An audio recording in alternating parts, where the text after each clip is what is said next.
Hello అండి, అందరికీ welcome to కుచ్చు స్పెషల్ డిషెస్. 1 కేజీ చికెన్తో చెన్నై స్పెషల్ చికెన్ బిర్యానీ ఎలా చేసుకోవాలో చూపిస్తున్నాను. టేస్ట్ అయితే చాలా బాగుండిద్ది. ఎటువంటి మసాలాలు లేకుండా సింపుల్గా చేసుకోవచ్చు. ఒక్కసారి తప్పకుండా ఈ పద్ధతిలో ట్రై చేసి మీకు ఎలా వచ్చిందో నాకు కామెంట్లో చెప్పండి. ఎలా చేసుకోవాలో చూపిస్తాను.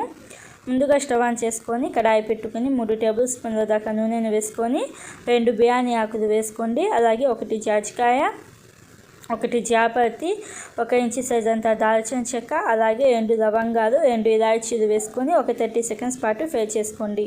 30 సెకండ్స్ తర్వాత 4 పెద్ద సైజు ఉల్లిపాయలను పొడుగ్గా సన్నగా కట్ చేసుకుని వేసుకోండి. ఉల్లిపాయలు ఎక్కువే పడతాయి ఈ బిర్యానీకి. ఉల్లిపాయలు రంగు మారేదాకా ఫ్రై చేసుకోండి. ఇలాగా ఉల్లిపాయలు రంగు మారిన తర్వాత 1 కప్పు కొత్తిమీర సన్నగా కట్ చేసుకొని వేసుకోండి. అలాగే పుదీనా 1/2 కప్పు దాకా వేసుకొని మంట మీడియం ఫ్లేమ్లో పెట్టేసి 1 నిమిషం పాటు ఫ్రై చేసుకోండి. వీటన్నిటిని ఇలాగా 1 నిమిషం పాటు ఫ్రై చేసుకున్న తర్వాత అల్లం వెల్లుల్లి పేస్ట్ 3 టేబుల్ స్పూన్లు వేసుకొని అల్లం వెల్లుల్లి పేస్ట్ పచ్చివాసన పోయేదాకా ఫ్రై చేసుకోండి. అల్లం వెల్లుల్లి పేస్ట్ పచ్చివాసన పోయి ఉల్లిపాయలు కొంచెం రంగు మారిన తర్వాత కాశ్మీర్ రెడ్ చిల్లీ 3 టేబుల్ స్పూన్లు వేసుకోండి. ఈ బిర్యానీకి కాశ్మీర్ రెడ్ చిల్లీ వలన మనకి కలర్ అనేది బాగుంటుంది, టేస్ట్ కూడా బాగుంటుంది. అసలు మిస్ చేయకుండా కాశ్మీర్ రెడ్ చిల్లీ 3 టేబుల్ స్పూన్లు వేసుకొని 1 నిమిషం పాటు ఉడికించుకున్న తర్వాత 4-5 పచ్చిమిర్చి చీలికలు వేసుకొని ఒకసారి బాగా కలుపుకొని పెరుగు 4 టేబుల్ స్పూన్లు వేసుకొని మంట మీడియం ఫ్లేమ్లో పెట్టేసి 2-3 నిమిషాల పాటు ఉడికించుకోండి. 2-3 నిమిషాల తర్వాత 3 పెద్ద సైజు టమోటాలను ఇలాగ పొడుగ్గా సన్నగా కట్ చేసుకుని వేసుకోండి. టమోటాలు ఉల్లిపాయలు ఎక్కువ పడతాయి బిర్యానీకి. టమోటాలు కొంచెం మెత్తపడ్డ తర్వాత సాల్ట్ 1 టీ స్పూన్ దాకా వేసుకొని ఈ టమోటాలను మెత్తగా అయ్యేదాకా ఉడికించుకోవాలి. టమోటాలు గుజ్జులా అవ్వాలి. ఇలాగ టమోటాలు గుజ్జుగా అయిన తర్వాత 1 కేజీ బిర్యానీకి 700 ml దాకా నీళ్ళని వేసుకోండి. మనం బియ్యాన్ని సగం దాకా ఉడికించుకొని వేసుకుంటాం కాబట్టి నీళ్ళు వేసుకొని ఒకసారి బాగా కలుపుకొని పైన మూత పెట్టేసి నీళ్ళను మరిగించుకోండి. ఇప్పుడు పక్కన మళ్ళీ స్టవ్ ఆన్ చేసుకొని ఒక ప్యాన్ పెట్టుకొని 2-3 గ్లాసుల దాకా నీళ్ళను వేసుకొని సాల్ట్ 1 టీ స్పూన్ దాకా వేసుకొని ఈ నీళ్ళను కూడా మరిగించుకోండి.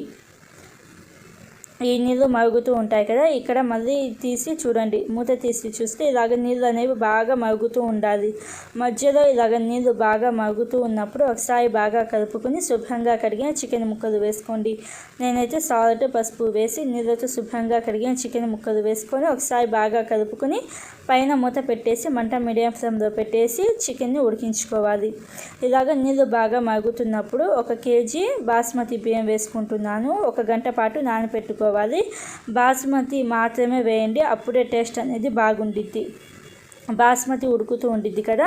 ఇప్పుడు చికెన్లో 1/2 టీ స్పూన్ దాకా సాల్ట్ వేసుకొని ఒకసారి బాగా కలుపుకొని చికెన్ని కూడా ఉడికించుకోండి. ఈ బియ్యం అనేది మనకి 50% ఉడికితే సరిపోతుంది. ఇలాగా బియ్యం అనేది 50% ఉడికిన తర్వాత మంట ఆఫ్ చేసేయండి. బియ్యం 50% ఉడకాలి, చికెన్ 70-80% దాకా ఉడకాలి. ఇలాగ చికెన్ అనేది 70-80% దాకా ఉడికిన తర్వాత మనం 50% దాకా ఉడికించుకున్న అన్నం వేసుకోవాలి. ఈ బియ్యం వేసుకొని అంతా కలిసేటట్టుగా ఒకసారి బాగా కలపండి. ఇలాగ ఒకసారి బాగా కలుపుకున్న తర్వాత పైన మూత పెట్టేసి మంట హై ఫ్లేమ్లో పెట్టేసి 5-8 నిమిషాల దాకా ఉడికించుకోండి, సరిపోతుంది. ఇలాగ హై ఫ్లేమ్లో 5-8 నిమిషాల పాటు ఉడికించుకుంటే పైన ఇలాగ నీళ్ళు కొంచెం బుడగలుగా వస్తాయి. అప్పుడు ఒకసారి కలపండి. ఇలాగ ఒకసారి కలుపుకున్న తర్వాత పైన మూత పెట్టేసి మీడియం ఫ్లేమ్లో 5-8 నిమిషాల పాటు ఉడికించుకోండి. 5-8 నిమిషాల తర్వాత ఒకసారి బాగా కలపండి. లైట్గా కలపండి.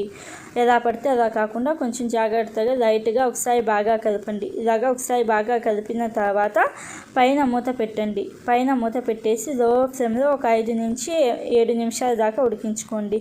5-7 నిమిషాల తర్వాత మంట ఆఫ్ చేసేయండి. మంట ఆఫ్ చేసిన వెంటనే సర్వ్ చేసుకోకుండా ఇంకొక 5 నిమిషాల పాటు వెయిట్ చేయండి. ఇలాగా మంట ఆఫ్ చేసిన తర్వాత 5 నిమిషాలకి సర్వ్ చేసుకుంటే బిర్యానీ పొడి పొడిగా ఉండిద్ది. టేస్ట్ అయితే చాలా బాగుండిద్ది చెన్నై బిర్యానీ. ఒకసారి తప్పకుండా ట్రై చేయండి. మొత్తం బాస్మతితో వేస్తాము. అలాగే ఉల్లిపాయలు టమోటాలు ఎక్కువ వేసి మనం మంట మీడియం ఫ్లేమ్లో పెట్టేసి ఉడికించుకుంటాం కదా, టేస్ట్ అయితే చాలా బాగుండిద్ది. ఒకసారి తప్పకుండా ఈ బిర్యానీ కూడా ట్రై చేయండి. ఈ బిర్యానీ కూడా ట్రై చేసి మీకు ఎలా వచ్చిందో నాకు కామెంట్ బాక్స్లో చెప్పండి.